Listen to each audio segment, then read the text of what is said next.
The advice and opinions expressed by the host of Autism Live and her guests are meant solely as suggestion and should not be in any way construed as child-specific advice. Any choices you make in determining your child's treatment are completely at your own discretion.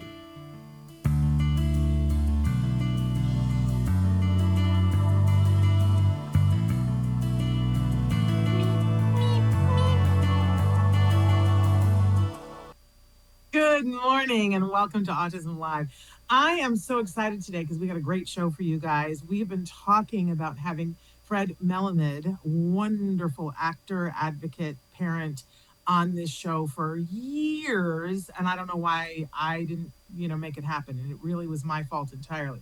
But we're having him on the show today. Now, you might be noticing that it appears that I am from home. And that is just because I got a little bit of sniffles, my friends, but I have tested negative for COVID, just in case anybody was worried. But a little bit of sniffles, and you like to be kind to your coworkers. So I'm doing this interview from home, and we'll be having Fred join us from his home in just a little while. But thrilled that you guys are here with us. We are live right now, and it is the 1st of October, 2025. Who would have thought? But happy October, my friends. This is my favorite time of year because it's just from here to the end of the year, there's a lot of fun stuff. And not the least of which is our All Ghouls Gala, which we're going to show you a promo in just a few minutes. But if you're going to be in the LA area, tickets are selling fast, my friends. And I hope that you will snap a couple of those up. It is a great price point, an amazing, you're never going to find another event that's this much fun, with this much free-flowing alcohol, with this much gourmet food, that's all for a good reason, raising money for Autism Care Today, for grants for families, for the things they ask for. I love that as a charity, they don't say, well, here are the 2 things you can have. They say, what do you need? And families can apply for that. By the way, I had promised that I would tell you guys there is an open grant phase right now. If you go to act-today.org, and you can click the button, apply for a grant. It's open right now. You have 18 more days that you can apply for a grant, and that's the last grant cycle for this year. So act-today.org, and that's what we're raising money for all of those grants. So I hope you'll apply for a grant if you need it. But I also hope that you'll come to the All Ghouls Gala or support it in whatever way you can. We take donations of any size. We have people who will have a lemonade stand outside their house.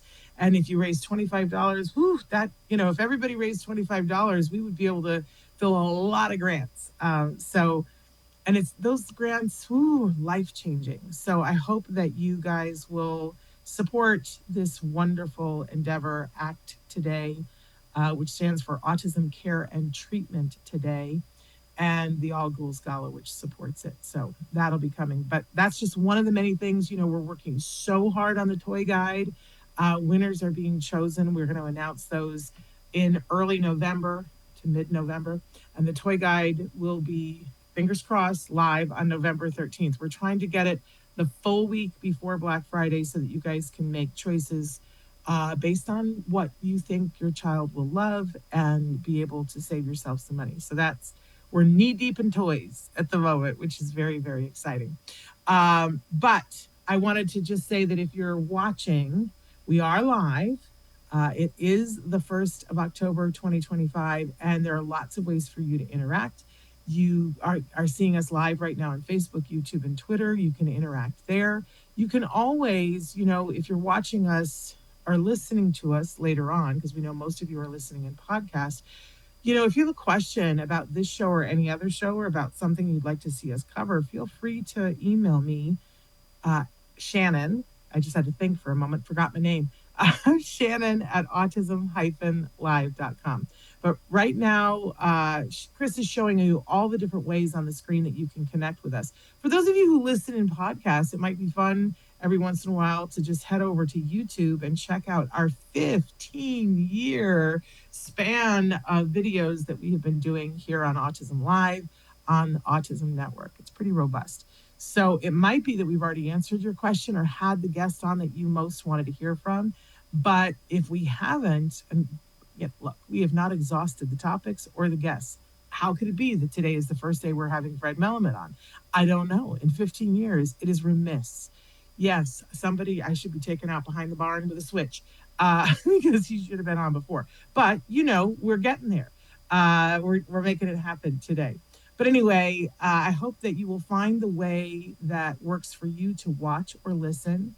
I want to remind you that we've been doing this all these years, and our part of our mission, well, our mission has been to provide information and inspiration, but it's been a part of our mission to provide that to you for free around the world. And I'm so proud that we have been able to do that thus far. And that does mean, though, that when you download the podcast, that it's very likely that you're going to hear some advertising on it. I hope that you go woohoo, because those people are making sure that you can get the podcast for free. However, if you are somebody who likes to listen to your podcast uninterrupted because of the activity that you're doing while you're doing it, or whatever reason that you like, there is a path to do that very inexpensively. If you head over to glow.fm/autism-live, you can, for $5 a month, get everything that we do on the Autism Network. That means all the Autism Live shows plus Ask Dr. Doreen. They will show up in your inbox ad-free. And you won't have to worry about which day were they live. I missed that one. You won't ever miss anything because it comes directly to your inbox. That's $5 a month. That defrays that cost. We're not trying to make money on you, my friends. We just aren't. But we do have to keep the lights on. So if that's your jam, please go over there to glow.fm/autism-live. All right. So, we always like to start the show with something we refer to as the jargon of the day. This is when we take on one word, one phrase, one acronym. We try to figure out what in the world are they talking about. If the jargon is bad, we make fun of it. But mostly anymore, the jargon's got a lot less intensive. So let's take a look at our jargon term for today, which is ITP. Now, I said this to somebody the other day, and they said, "You mean IEP?" No, that's a thing too, but ITP stands for Individual Transition Plan. And it is a very important thing that we don't always have in the uppermost of our minds, but maybe we should, especially if your kids are of a certain age. So let's take a look at what our first definition says. The ITP, Individual Transition Plan, is a written document that outlines a student's post-school goals and the steps they'll have to take to achieve them, essentially acting as a roadmap for transitioning from school to post-school life. It's a component of the student's IEP and focuses on preparing the student with disabilities for adult life. Now, that's not a bad definition, but it's not very specific. That comes to us from Google AI, and it's our, how when you ask AI, it gives you sort of an outline. But it actually, Google has started to give us even more information. So I want to continue with some of the subheadings because I think what's probably the most important and makes us want to make sure that we get the ITP in place is knowing what it's actually going to cover. So let's go on to the next slide.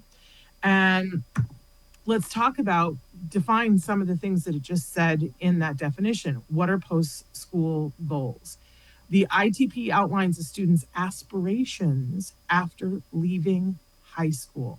So that's where we start with this individual transit, because we're going to talk about what do they want to do? Not what I want them to do, not what you want them to do, what do they want to do? It may include post-secondary education. So that could be going to college or a trade school. Could be employment, could be independent living skills.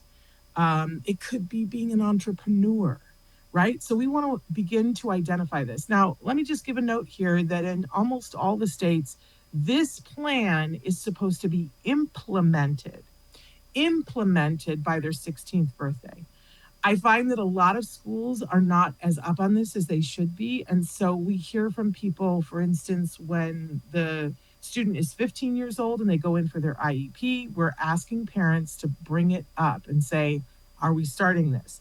And often what they will hear from the school is, oh, we don't plan that till they're 16. Well, that's not going to work, my friends. It's supposed to be implemented by the time they're 16 because we want a robust amount of time to be able to get this puppy working, right? Get this plan in motion. So it has to be implemented by their 16th birthday. There is an exception in the state of Texas that, depending on the student and their IEP, they may implement it as early as 14. I think that's unusual, but I just wanted to let you know. So, Chris, let's go back to that definition. So now we kind of know what we're looking at. It In this ITP, we're going to cover transition services. It details the services and activities that will support the student in achieving their post-school goals, such as, do they need help getting to college? Do they need help getting into the vocational rehabilitation? Job training? Do they need a job coach? Community experiences? We want to make sure that schools are helping us to do this. So often parents start to quake around 16, thinking, okay, now we got to think about later on, and they feel like they might be on their own. Well, the school has this responsibility, and again, this becomes a part of the student's IEP. The ITP, though, individual transition plan, implemented by the 16th birthday. Let's go ahead to the next one, Chris. The ITP is based on the student's individual needs, interests, and abilities, which are determined through ongoing assessments. Now, when the school wants to assess our kiddos, I don't know about you, sometimes that makes my butt cheeks a little tight because they're going to pull them out of class. I like to request that assessments happen either before school in the morning or after school, so that we're not taking a student out of anything that's so important. As a former school teacher, I find it very hypocritical. That's the word I want. That they won't allow a parent to drop off a lunch during core subjects, and they're always honest about your child has to be your child has to be here, but they think nothing of pulling your child out for an assessment in the middle of a math test or something like that. You have a voice. Tell them that the only time these assessments can happen is outside of actual class time. They will tell you that that doesn't work, that the law says it's all smoke and mirrors, my friends. The law says it has to be during school hours. Well, what time does the school open? Usually they open way before class time, and they are open way after the last class. So feel free to ask for that. It also includes collaboration. An ITP is developed, collaborated with the student as much as possible. For whatever their particular ability is at that point, we want to be including them because this is their ongoing life. It also includes their family, educators, and other professionals who can support their transition.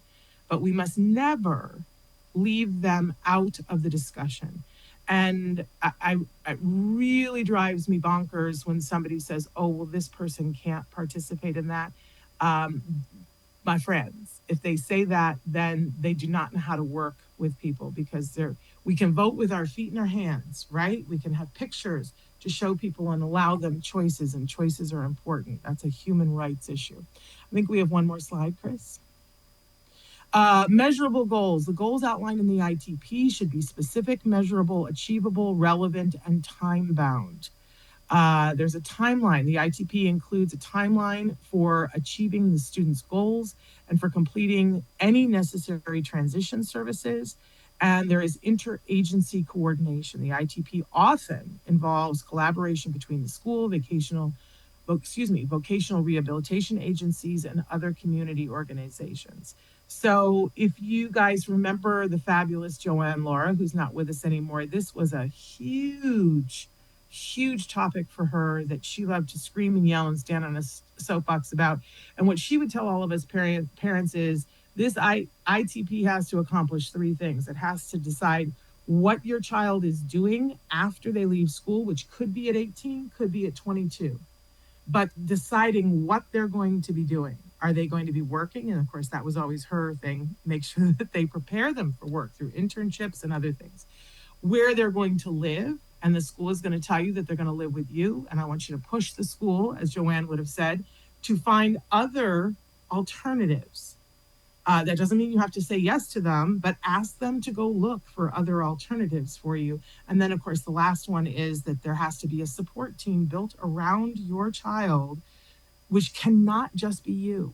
And the school will often say, well, that part's already taken care of because you've got that. Unless you are planning on being bitten by a vampire and living forever, at some point you are not going to be here. So you cannot be your child's complete support group. So we want to build a web around each one of our young people so that they have supports that they can run to when they need them. I know it's a very emotional topic for us to talk about when we're not here anymore as parents, but I have to tell you, I met a mom a couple of years ago who inspired me so much. She placed her son in a setting, a home, where there were three adults on the spectrum, and there was a couple who were facilitating things that were happening in the home. I know, everybody take a deep breath because it feels like, how could I possibly ever do that? And I remember thinking that, right? And she said to me, here's my plan. I want to make sure that he is happy and healthy in this setting because someday I'm not going to be here and I don't want to think that that transition is going to happen without me. And she said, I'm still the safety net. I'm still here. If it doesn't work out, I can pull him out. I can take him home. I can take him to another home. I can try a different setting, but I'm here and I can control it. But when I'm gone, it's going to be somebody else calling those shots. And that I can't handle. That really resonated with me, that while we have all this fear about what will happen, what a positive thing to do. I do want to say, too, that this amazing mom has such an incredible relationship with her son. I think it's twice a week she picks him up and they go to dinner and he has a great time. And then he says to her, it's time for me to go home. And he's thrilled to go home. He feels like this is a natural course of, he watched his other siblings and friends grow up and leave the home, and this feels right for him. She, takes him home for vacations and they will go places together and travel together. But she knows that he's happy. So it's a powerful, powerful thing. It is not just on you. Please ask them, especially by their 15th birthday. I say bring it up at the IEP when they're 14 and say to them, have we started assessments? Have we started to think about this? That gives the school 2 years notice that you're a parent who knows about the ITP and that you're going to hold their feet to the fire. And if they say to you, oh, we thought you were going to take care of that, show them the law that says, no, actually, they have to take care of it. And force them, every time a parent does that, the school gets slightly better at it, which means at some point, if we keep doing it, maybe, every school will enforce a really positive and important ITP. It could be a really good thing for your whole family, but most especially for the person that you love that's on the spectrum. All right, so that's our talk about ITP. I can't wait to get to our guest, who is amazing, and I know that you're going to enjoy him, and I'm dying to hear all the things that he has to say. But first, we're going to show you a promo for the All Ghouls Gala, and I hope that you guys will join us or donate, whichever you're able to do, but take a look, All Ghouls Gala 2025. 1 in 31 children in America have an autism spectrum disorder diagnosis. Early and intense therapies have been proven to be effective, yet most children go without due to financial restraints. Autism Care Today fills a necessary gap by providing assistance for these children today to ensure they have a better tomorrow. Since 2005, Autism Care Today has distributed more than $2 million in grants to families with autism. Areas of support include co-pays for necessary therapies, biomedical testing, assistive technologies such as an iPad, safety equipment such as fencing, social skills groups, and many more. This year, Act Today's annual fundraising event, All Ghouls Gala, will take place on the 25th of October in Woodland Hills. There will be food, drinks, dancing, and a silent auction. Don't miss out on this opportunity to support a wonderful organization. Scan the QR code to get tickets to the All Ghouls Gala and join us in making a difference in the life of a child with autism.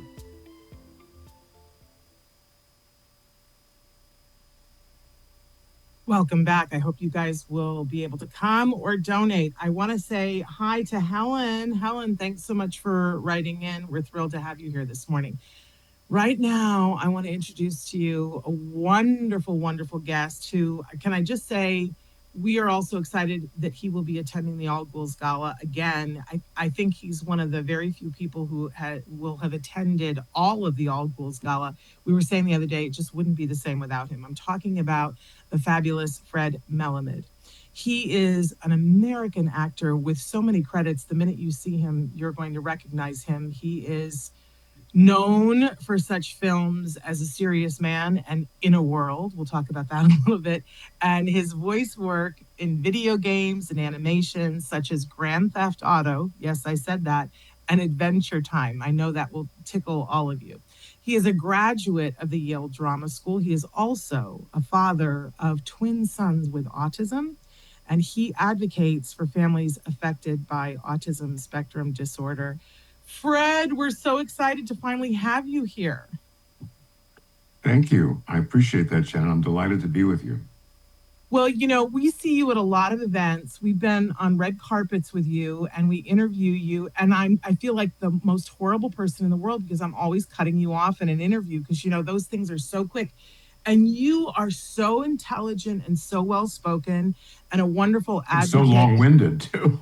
Well, but there's things, let's face it, there's things to say, and there are important things to say. And I always say to you, you know what, let's continue this in the studio. We're not quite in the studio today, but we're close. I'm so glad. I feel ashamed that it has taken so long. But thrilled to have you here. And I want to start with your acting career because you, sir, you have an amazing and illustrious career as a working actor, both film and television and voiceover. I particularly love In a World because my husband's also a voiceover actor, and there's that whole thing that we always make fun of, In a World. And it's a very funny, intense movie that I can't give away any spoilers, but you have an amazing role in that. And it's a bunch of voiceover actors. So if anybody is in that world, it's a very intense movie. But you're in, my goodness, pretty much every Woody Allen film over the years. And you've continued to work. You're part of the Marvel universe now because you were in WandaVision. My question for you is, what's your favorite thing that you've ever done? Gosh, I wish I had a good immediate answer for that. I just want to say prior to any of this, although I appreciate the depth of that question and your other questions, I just want to say briefly that if anybody who just watched that ad is considering going to the All Ghouls Gala and they haven't actually ever gone or haven't actually made a reservation to go, it's, first of all, as is probably self-evident, the cause is extremely vital, and the money is directly used by people who need it in the autism community. Aside from that, as an evening, it is a total blast. I just want to tell that to people who may not know. That's a very brief little thing, but it's fantastic. It's on a huge, beautiful estate. The food is fabulous. Look at me, you can tell, I know. And food is fantastic. The company is great, and it's just a totally joyful evening. I've gone every year.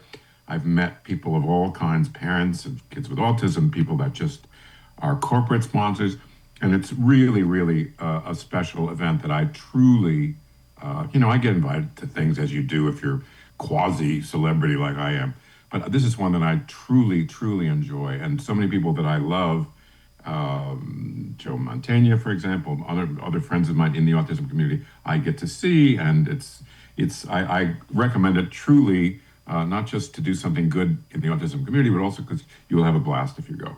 Anyway, enough about that. Thank you for that. And can I say, means so much to us because it really wouldn't be the event it is without some celebrities. And, so we try desperately to get celebrities to come, and you have just been so amazing. You have always said yes. I know you have other things in your life. So the fact that you've been there every time, it just means so much to us. But Fred, also, if you have friends that are in the entertainment world that you feel that I should invite, let's talk separately. Because, we're always trying to get celebrities to be there because that really bumps up the level of fun for all the other guests. They're like, wow, look at me at a party. and I'm, hanging out, and I can have, there's no separation, there's no VIP room. People can have a conversation and sit and have some fabulous food with you as it is, and other people. And that's a big selling point, I have to say. So let me know if there's others that I should be inviting. But let's get back to what, now you've had some time to think, Fred. What's your favorite acting project that you've ever worked on? That's a very tough question. Different ones for different reasons. I'd say in movies and feature films, the two that you mentioned, the Coen Brothers, the first Coen Brothers movie that I did, called A Serious Man, was such a fabulous part. I enjoyed that part so much, and the people, the Coens, who I got to know and be friends with from that movie, were so, I love them dearly, and they're such great filmmakers and great people also. And Michael Stuhlbarg, who played the lead in that, I was kind of the villain in that movie, was also a dear friend of mine, and just had such a total joyous time making it. In the kind of sort of utility actor that I am, I'm called upon to do many different things, often that advance the story or that are necessary in the story, but don't have that much depth frequently. In that movie, that particular villain was so complex, and so his villainy was so well hidden.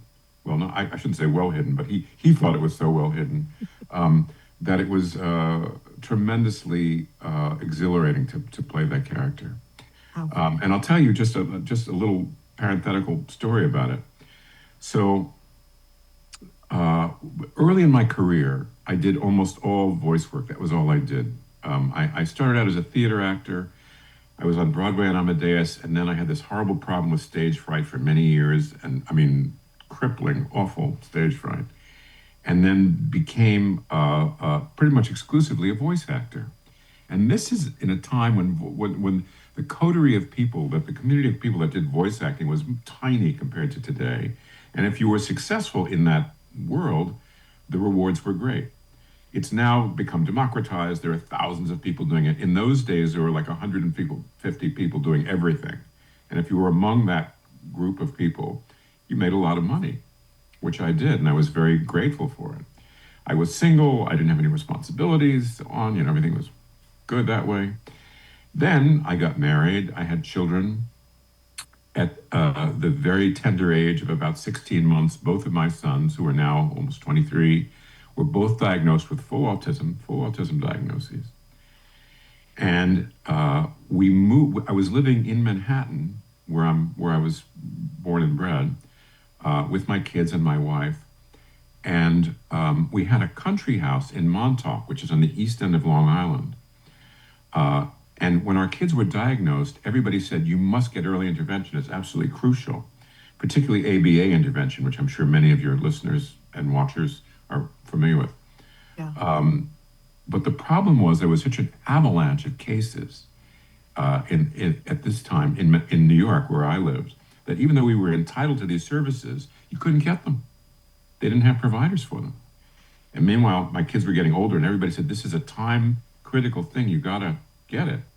So lucky for us, we had this other house in different county, in Suffolk County. And there, this enormous crush of diagnoses had not yet taken place. Wow. So there were still services available. So it so happened that our kids were so young that we had a pediatrician out there for them. And she said, I'm on the board of this school. It's a very interesting school out here. It's called the Child Development Center of the Hamptons. And it's partly for kids on the spectrum. It has some typical kids and some gifted kids, all thrown together. And the level of instruction is unique among schools, at least around here. Typical class had between 10 and 14 children in it and 7 instructors. Huge number of instructors relative to the student population. Yeah. So, and our kids were not school age yet. They were not even 2. Yeah. But we wanted to get this early intervention. She said, we're beginning an early intervention program that the school will actually oversee. She said, if you can move out, this was in July of whatever it was, 2024, I guess it was. I mean, not 24, 2004. Okay. And she said, if you can move out here full time by the end of next month, I can guarantee you 5 hours per day, 5 hours per day of ABA instruction for each child in your home, and then another 2 hours of center-based every week for as long as they need it. Okay. Well, that 5 hours that's 30 hours per kid, or whatever it is, 25 hours per kid per week. This was unheard of, Right. So my wife and I said, well, we better do it. We better do this.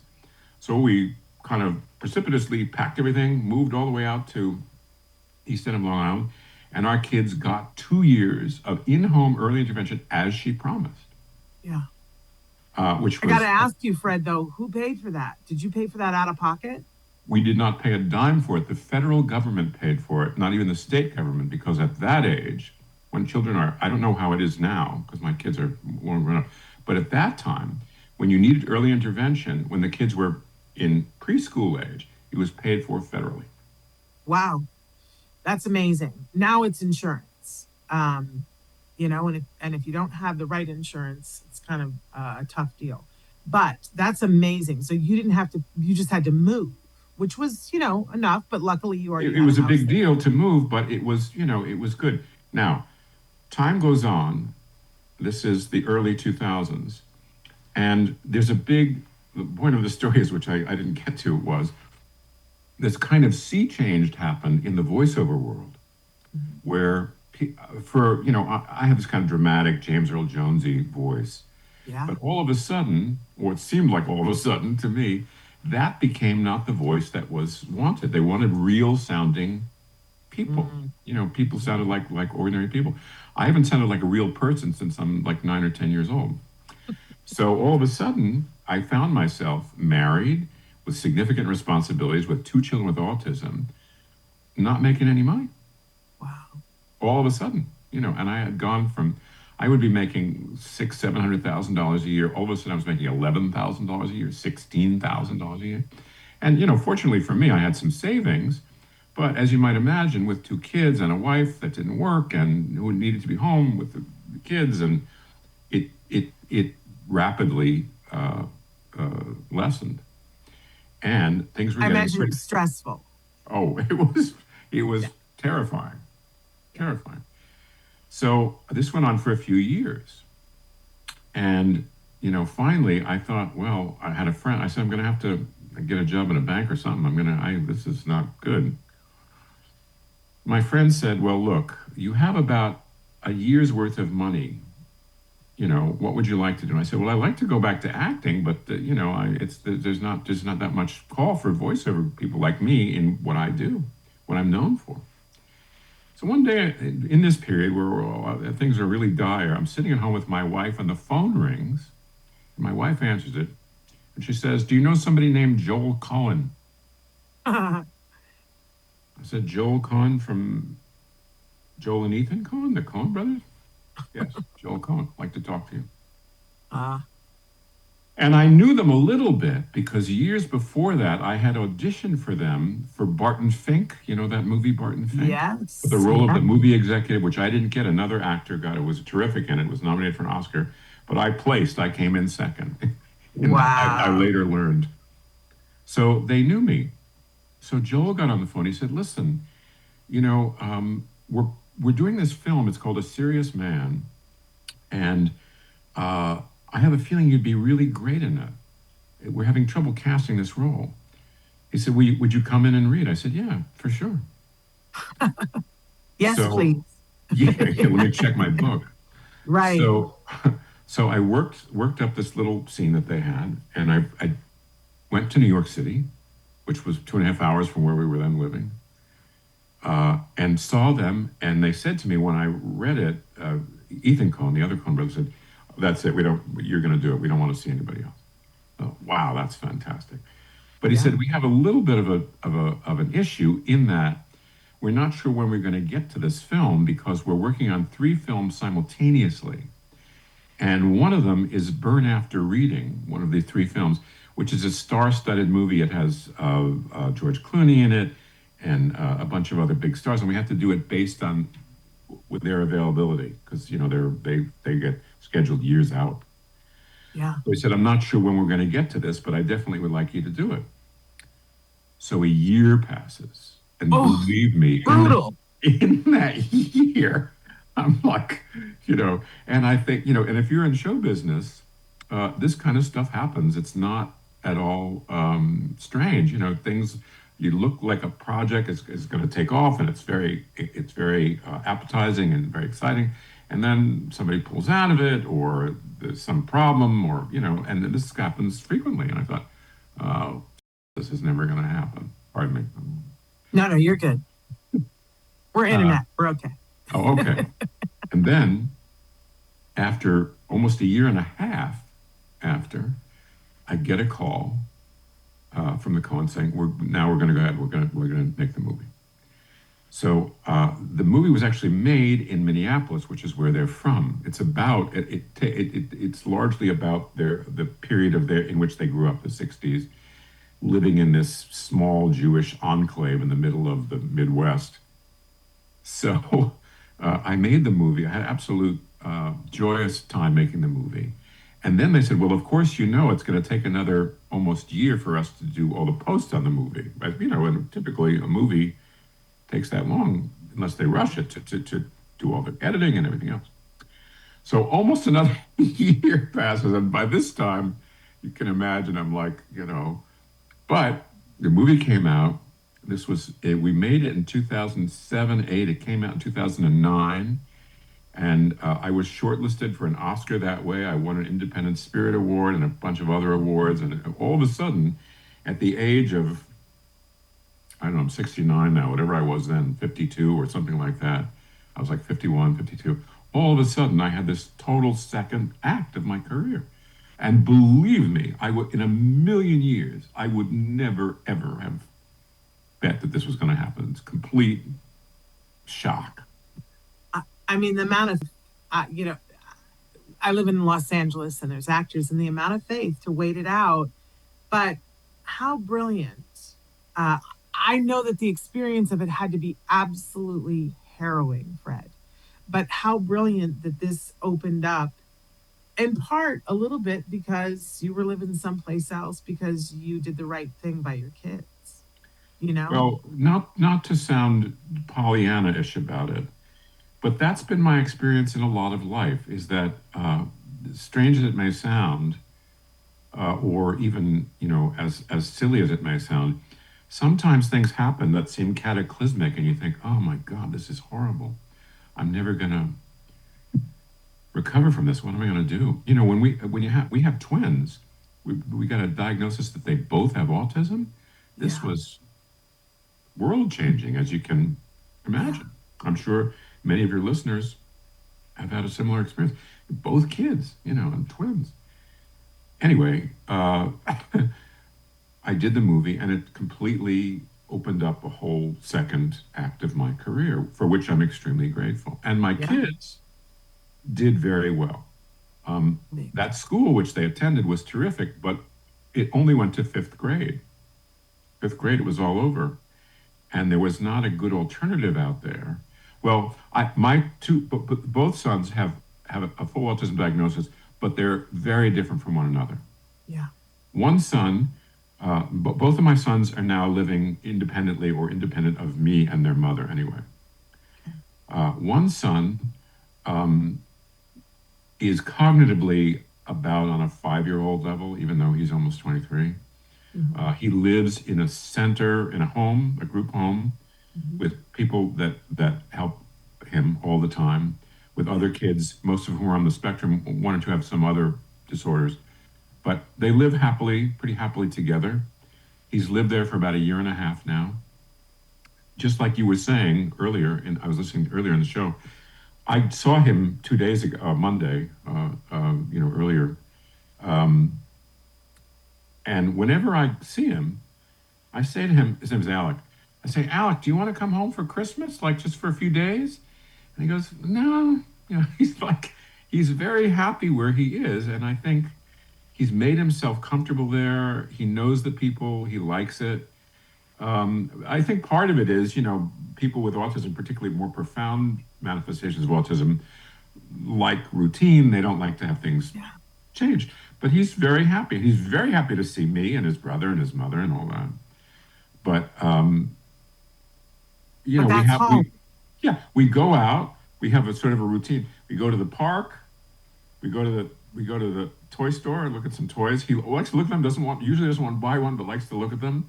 We go out and get lunch. Sometimes we go and get yogurt. He likes to have yogurt like me.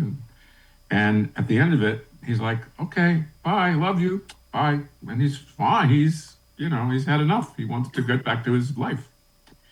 My other son, Lee, just began a 5-year PhD program at University of California, Irvine, in a very particular form of forensic psychology, particularly the study of memory and how memory works in the context of witness testimony, false memory. Wow.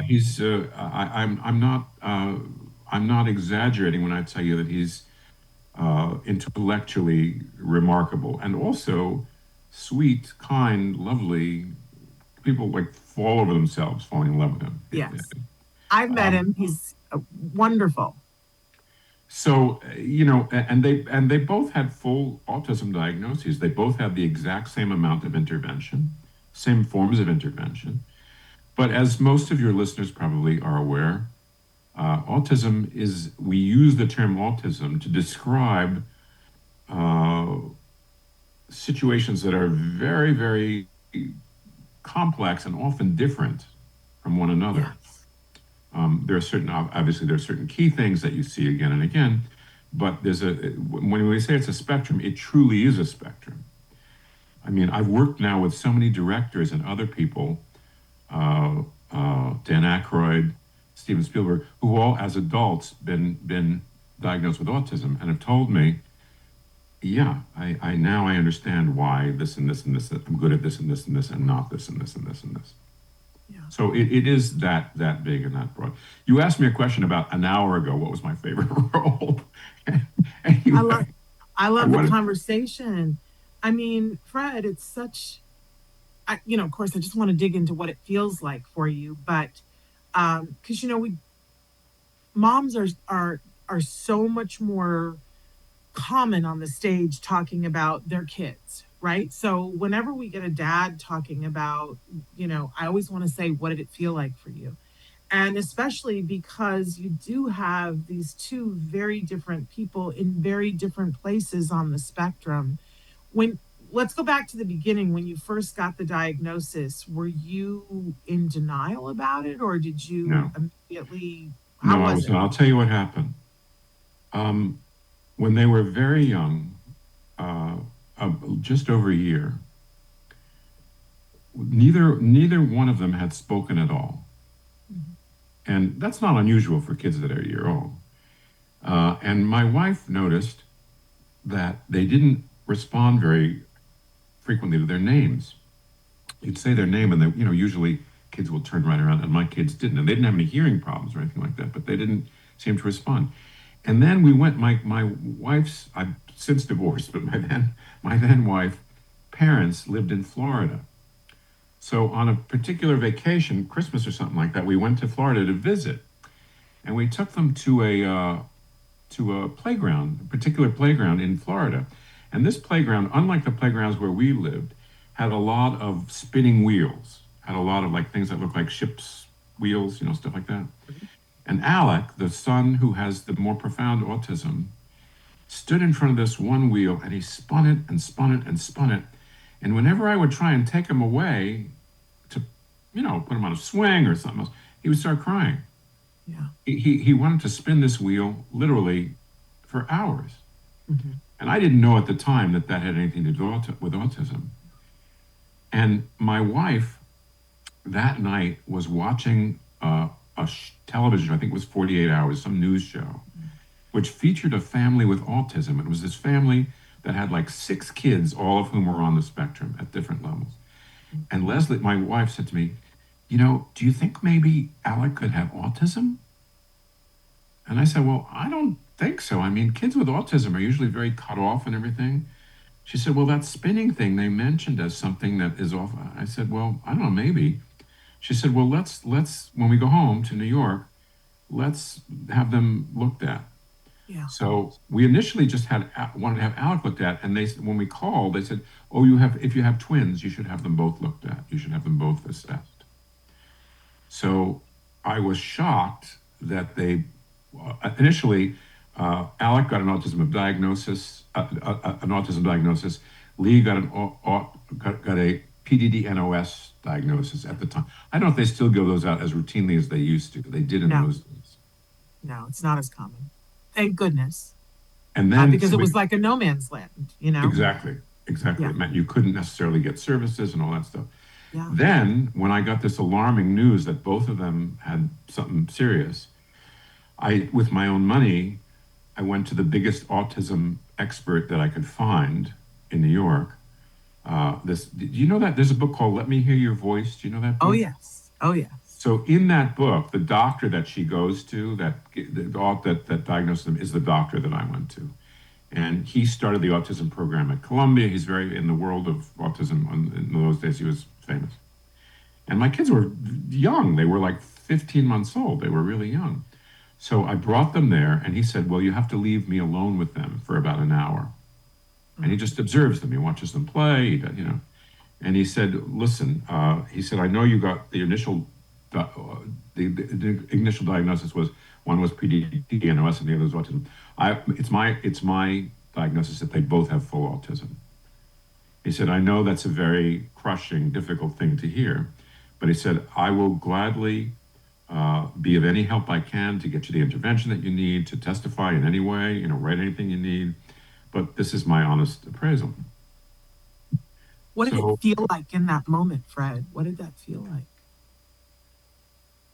There's not much darker in my life that I've ever experienced. Yeah. One time I was told that they thought I might have a brain tumor. It was a similar feeling. It's just so, you think, oh God, it's and you, of course, I had no idea what the future would be. They were little babies. And, some people with autism seem to do pretty well in the world. Some don't. And I had no idea what it would mean. And I knew that it meant we would have to, provide for them all through their childhoods in a different way. And we were living out there in this place. And I was home a lot. I wasn't working much, which I liked. I liked that because I really enjoy being with my kids. I really, well, it's just, they're we just had a really fun time together. Their childhoods were wonderful for me and hopefully for them. I'm sure. So, and because I wasn't working as much, I got to be at home a lot, which I'm glad about. I'm glad too. And that it all worked out. And I just want to say, for those of you who are listening who are adults that are on the spectrum, I know it's a really hard thing to hear sometimes when parents talk about how devastating and crushing it is to get the diagnosis. I want to make sure that we point out, and you kind of said it too, Fred, is we don't love our children any less in that moment, but the unknown of what will I need to do to support this child, and I don't know in this moment, is so overwhelming. But that's not because anything having to do with that child or loving them any less. I feel like sometimes, and correct me if I'm, wrong for you, Fred, it's that, oh my goodness, I don't know what to do to support this person I love so much. It's just such a blank slate. Yeah, and what's his life going to be? Exactly. I remember saying and meaning it to friends of mine. We joined a support group out there in Montauk where we lived, of people who kids had, major issues. And I remember saying to this group of people, honestly, if I could give my life to take this away from them, I would do it in a second. But that's never the deal that's offered. The deal is you have to use your life as well you can. And listen, my wife and I got divorced. We've been divorced for almost 5 years now. That's very common in families with autism. Extreme. I mean, it's common everywhere, but it's even more common in families that have that to deal with. It's a very, very difficult thing for people to deal with, and oftentimes, I think, at least from what I've heard, men, the fathers, are unwilling to accept it as true. They want to either say, well, it's an opinion, it's not necessarily true, or you kind of ignore it and it'll go away, or and I just knew it was very clear that something had to be done. And I'm the kind of person where I'm good in the emergencies, and then I fall afterwards. That's my style. I think that's a trait for a lot of us. My husband and I talk all the time about the fact that give us an emergency and we know what to do. But Tuesday, heaven help us. We don't know what to do with Tuesday when things are okay. And I think part of it is that we got used to crisis. And so when it's not crisis, but I think that's a lot of us, Fred, that we literally don't know what to do when it's not an emergency. But clearly, you're an amazing dad. And clearly, you guys, I mean, just hearing the lengths that you guys were willing to go to, did you get a little bit lucky? Maybe because you worked so hard, that you saw the opportunities when they were there. No question about it. We got extremely lucky. For one thing, we didn't just live. I was lucky enough that I had a country house. I was successful enough. If we didn't have that, we couldn't have gotten any intervention. We would have had to move someplace out of to get any early intervention at all. That was lucky. It's also very lucky that this extraordinary school, happened to be about 8 miles from where we lived, so it was doable and all that, and also lots of stuff. They had some great teachers. They were also, my kids, even Alec, who is much more profoundly affected, is still very warm, is still very approachable. He's not, there are certain people with autism who are sort of much more defended against other people, against the outside world. Yeah. Neither one of my kids was like that, which made it much easier for them to receive various forms of help and stuff. So at the time, I remember I thought, this is what the hell am I going to do? This is a life-changing discovery, which it was. But as I also said, you kind of never know what turns are going to happen in life, and I'm not religious enough to say, well, everything happens for a reason, or I don't know that that's true. But I will say that sometimes things seem very damning and very discouraging, and then something happens, and you suddenly think, if that hadn't happened, none of this good stuff would have happened, and life is odd that way. It's funny that way. I love this story, but we're like running out of time already, and I know we wanted to talk specifically about the fact that we live in interesting times, Fred. And for all of us, but I think poignantly for folks who love people on the autism spectrum, you said specifically you wanted to talk about this place of scientific research and how we are looking at science. So I want to give you the floor to talk. Yeah, I think it's important to say. I mean, you said we live in interesting times. I'm sure there's a Spanish sort of well-wish saying, "May you not live in interesting times." Well, there's a Chinese curse, "May you live in interesting times." It's a curse. Well, yeah.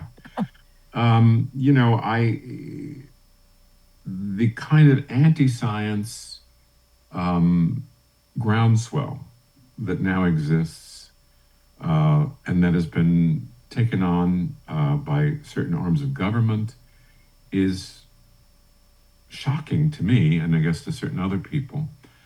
But we have to cope with it as best we can. The problem is when people face difficult circumstances of any kind, there are a number of different reactions. And one reaction is denial, as we've discussed. Another reaction is blame, and blame relieves a certain amount of suffering if you can come up with a character, a miscreant to blame, convincingly. Let me just say that if you keep up with any of the research, as I do, the assertion that Tylenol is responsible for Tylenol in pregnancy is responsible for autism, for the explosion in autism, seems highly suspect. Very little evidence to suggest anything even vaguely like that is true. The whole Wakefield scandal of many years ago should have settled the issue of whether or not vaccinations are implicated in autism in a serious way, which scientifically they're absolutely not. That's categorically been proven. There's no question about it. But it serves certain people's agendas to raise issues that are anti-scientific. The same people who are saying that global warming is a sham, that doesn't really exist. If you talk to anybody who is a serious observer of science, including people that are scientists, there's absolutely no question. It's not an opinion, that global warming is happening. It's been categorically proven. No question about it. Just we happen to be living in a time when it suits certain people's agendas for political reasons and sometimes personal reasons to say, well, nobody really knows, except that there are certain things we do know. One clear link that's been established about the causes of autism or the coincidence of autism that is true, and this doesn't particularly please me because I'm implicated in it, is the age of fathers when they become fathers. Now, my children were born when I was 47. Right, that's on the older side to be a father. In my particular life, I didn't get married till I was 42, so I wasn't going to have children at 25 because it suited my life. But I didn't know at the time that having children later would necessarily incline them to have certain kinds of issues. There was no research of that kind at all. Now, I don't know how much that actually had to do with my children's autism. I have no idea. Right. But that has been established as a causative consideration. Does that mean you should not have children if you are over 45? I mean, not in my book, but people are individual about that kind of thing.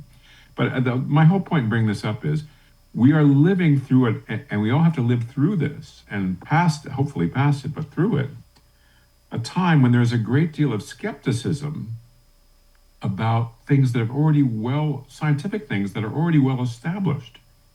They're not theories in the sense that they're unproven or that they're being posited without proof. Yeah. And I think in the context of what you're talking about, for example, when you deal with a school system, you deal with the law in other respects, science and scientific research is our friend and a necessary friend. When people are faced with something as horrible as a diagnosis of something that can be life-altering, they freak out, understandably. And then, people come with all kinds of snake oil. There was a guy selling bariatric chambers. So many things I can think of that, various kinds of treatments with drugs or quasi-drugs, food, diets, all of which, it's true that very often people with autism, for example, have digestive problems when they're children. So there were diets suggested that tended to ameliorate the digestive problems. They didn't cure the autism. Of course not. Of course not. But these things were held out, you know. Yes. Vulnerable communities want answers. They want, you know. So we have to be serious in our appreciation of science and what it actually tells us. Yeah, I agree. I think we did a show yesterday with Dr. Doreen Granpeche where she talked about, this the word causation and how careful anybody should be, and that we don't have anything that shows causation, and that's the important part: causation with Tylenol, and with other things, and yet she did a wonderful talk. It might be something that you or our viewers want to watch again because, I thought that we've had a lot of people, Fred, especially parents who have been devastated, and moms crying saying, oh, now I know what caused my child's autism. And it was me because I took Tylenol when I was pregnant. And she gave a wonderful talk about why that is for sure not the case. And which I thought was very soothing for a lot of people to hear. Because I remember when the study came out of Israel talking about, older dads having an increased risk. And I remember my husband was in the same boat as you. He was 45 when our son was born. And he mourned that. Listen, when the study came out that said that women who were overweight when they got pregnant and were pregnant were more likely, I mourned that. It's a very, it's a hard subject. We don't need false information added to it. But somehow, Fred, we're out of time. How did this happen? Apparently, we needed a 7-hour tour de force. We have to have you back.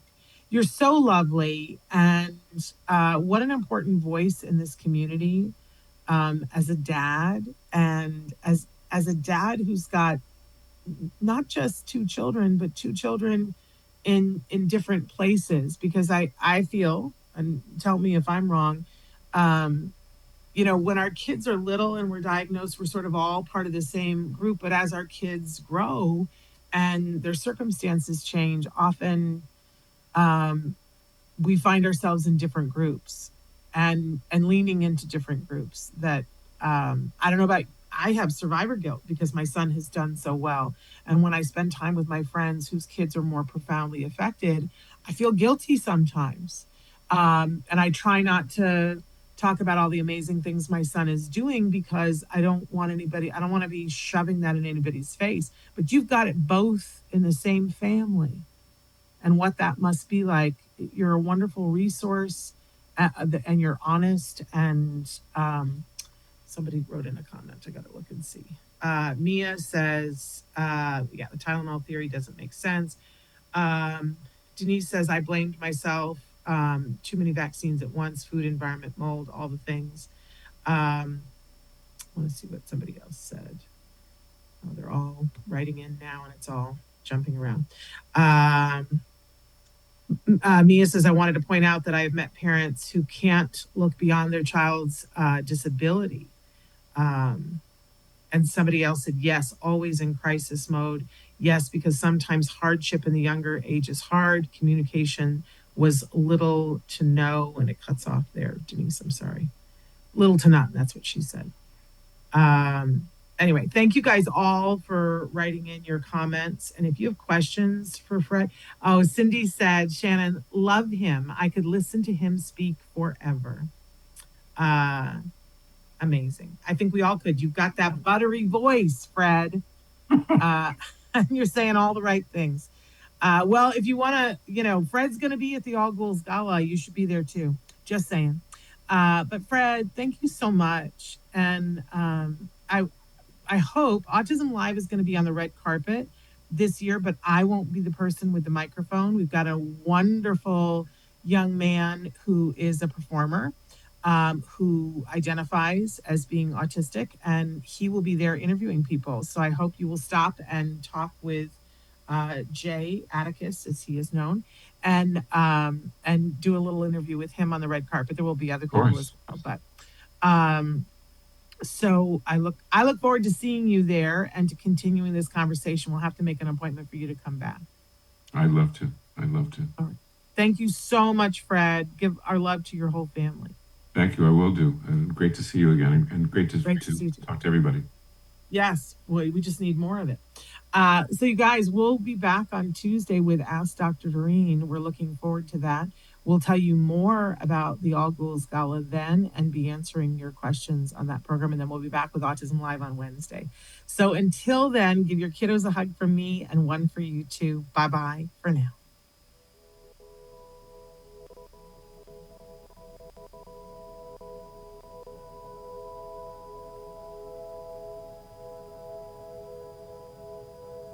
If you found anything helpful in this video, please give us a like. In fact, make sure that you smash that subscribe button on YouTube and give us a like on Facebook. You can also follow us on Twitter and on Instagram for important updates. And please download our free podcast wherever you get your podcasts. Thank you so much. See you next time.